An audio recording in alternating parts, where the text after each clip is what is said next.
right, Adam. Hey, congratulations for Chariot. Thank you. I appreciate that. It's one of those types of film that you just have to enter that fantasy world to just draw it all in them. But tell us from your words is where did this idea came from? What dreams did you have? It was honestly the core of it was it's kind of a long answer. So basically, like I the way that I came to the story was that I feel like humanity has solved pretty much every question, like every big question, like science and physics and everything have answered most of the big questions definitively, except for what happens when you die. That's kind of why there's so many religions that battle with each other and there's so many different theories. So I feel like throughout history, some of these questions have been unanswered. Like, the ancient Greeks would look up at the sun moving and be like, oh, there must be a god, pulling it across the sky. So the actual reality is so much more boring and uninteresting, and it's just because the earth is spinning, so it gives the appearance of the sun moving. Why don't we float off the ground? Because of gravity. It is what it is. So I had this concept of like, what if what happens when you die is just that boring? It's just a corporation and they just run it and they just kick you right back out there, and that's it. And it's simple. And like, it was sort of my interpretation of that concept told on a obviously a small scale, rather than just this gigantic science fiction epic. I kind of just wanted to like prick at that idea and get people to just even consider that concept.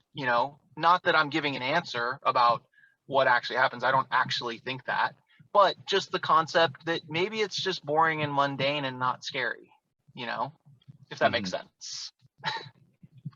So you created some unusual characters throughout the film, but tell us why you wanted to go that route with the unusual characters and keep the main character grounded. So that was kind of just, I wanted to create sort of an atmosphere, and that was just kind of like to create the sort of cool, the filmmakers that I respect a lot and whose films I like. I love filmmakers like the Coen brothers, who it just seems like every character and every supporting character is just so interesting and their own really fascinating sort of story where they walk off the screen and I'm just like, I wonder where that guy's going, like what happens in that guy's life.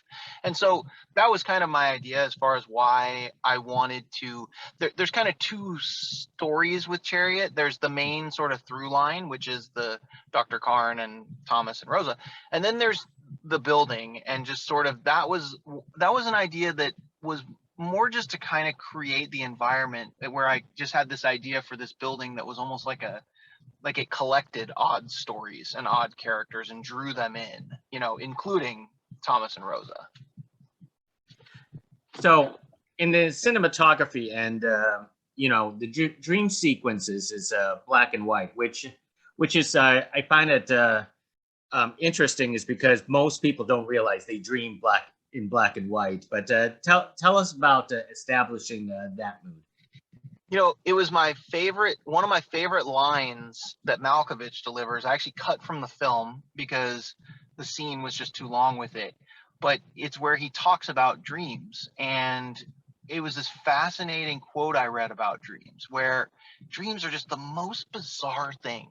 And the reason, the thing that's the most bizarre about them is that, like, you just trying to consider how our brains create them. Like, half our brain is in the dream, witnessing it, and then the other half is trying to convince us that it's real. Like, it's just so bizarre. It's such an odd concept that we can go to sleep and dupe ourselves and sit there and be like fully experiencing these things, but know that they're not real when we wake up. It's so fascinating to me on like a almost subconscious level. And so, that was just kind of it was more just a stylistic choice in general. And I wanted it to have just like the spot of color in it with the string.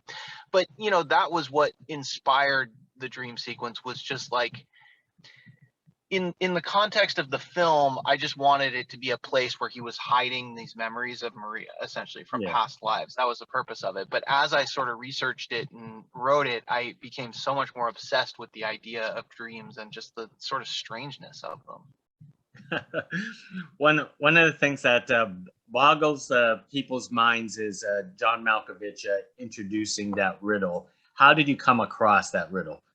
That riddle, I lost a lot of sleep over that riddle, man. I still think about it because it's unsolvable. It's so bizarre. Just the way that it was a woman who was a Harvard professor who actually she was a math professor at Harvard who told me that riddle, and I swear to God I thought about it for years. Clearly, still like 20 years later, I still think about it.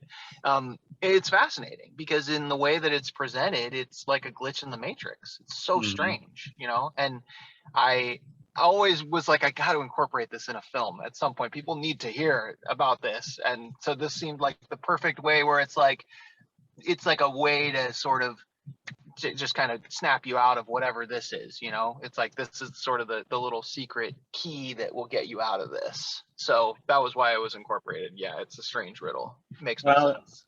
It's a great riddle because I had to post that on social media and now have math professors debating that riddle. Excellent. That's good. That's what I wanted, because like I've had the same, and I've had people be like, no, it's simple. You just have to look at it in different terms. Yeah, you're right. But it's so bizarre because when I present it to you, if I sit here and tell you the riddle, you go, what the heck? It just, because it doesn't make sense in that context. And that's what fascinates me about it. So.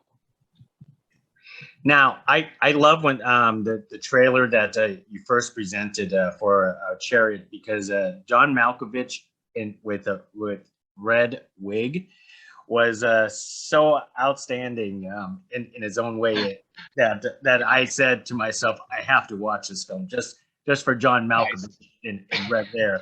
How did you come up with that? I mean, that's so it's a very simple answer. So John, when my kind of overriding or my overruling philosophy as a filmmaker is that it's a group of artists coming together to create a project, and all of these other artists are way better at their art than I am. Like, I'm the director and it's my vision, but like I'm not going to tell John Malkovich how to play a character or how to inhabit a character. He's John Malkovich. He knows more. He's forgotten more about acting than I'll ever know. So he called me one day and he said, Adam, it's John. And I said, I know who it is. I clearly recognize your voice. You don't ever have to introduce yourself on the phone. And he said, Adam, I feel like this character's very phony. He would have everything about him would be phony. That's why the shirt he's wearing in the movie is a tie painted on his shirt. It's like one of those like fake tie shirts. He's like, everything about is phony. He said, so I want to wear a wig and I think it should look bad. And I was like, okay, you want a bad wig? I mean, we can accomplish that pretty easily. And that was that. And he didn't have to sell me on it. I said, hey man, look, you're going to look ridiculous. And he said, I look ridiculous anyway. And I said, okay, cool. Well, then let's do it. Cause I think that's awesome. And it did fit the character. I mean, he's a phony. He's masquerading obviously as what he's doing. And so it was just kind of an obvious way for us to accomplish that. So. I love how you handled all these different scenes, because it makes everyone have to think what's actually going on, not only to Harrison's head, but it's also in your head as well. Yeah. But one scene before I let you go is tell us about the opening scene, the Western scene. What you wanted to establish that. So what I wanted to establish with that is just the timelessness of this corporation. If you could say, like, if we're going to call them that, like, I love the idea of sort of the like modern technology in a historical context, sort of as the like outside of our earthly timeline of whatever our civilization has gone through. There's other civilizations way more advanced that could have potentially been part of us or watching us or overseeing reincarnation in this case. And so that was it. It was honestly, it could have been ancient Egypt, it could have been cavemen, it just was kind of almost my like very indirect homage to 2001, just kind of establishing the sort of like how long these guys have been here was the intention. Yeah. Well, most excellent. Hey, Adam, thank you for carrying this conversation with us about the little details of the film, because obviously this is a film that people have to watch multiple times to get the full understanding. I hope so, and that's the idea. And that I kind of, my intention with this film was just to osmose sort of this feeling, like I said, about reincarnation. And I got a very, very prominent actor who I'm working with on my next film watched it, and his feedback was exactly what I wanted. He said, I can't say I fully understood everything, but what I did understand, I loved. And I said, perfect. That's what I want. If it made you feel something, that's what I was going for. So, well, mission accomplished. Thank you very much, excellent. Evan. Thank you so much. Appreciate it. Next time. Yeah. Have a good one. You too.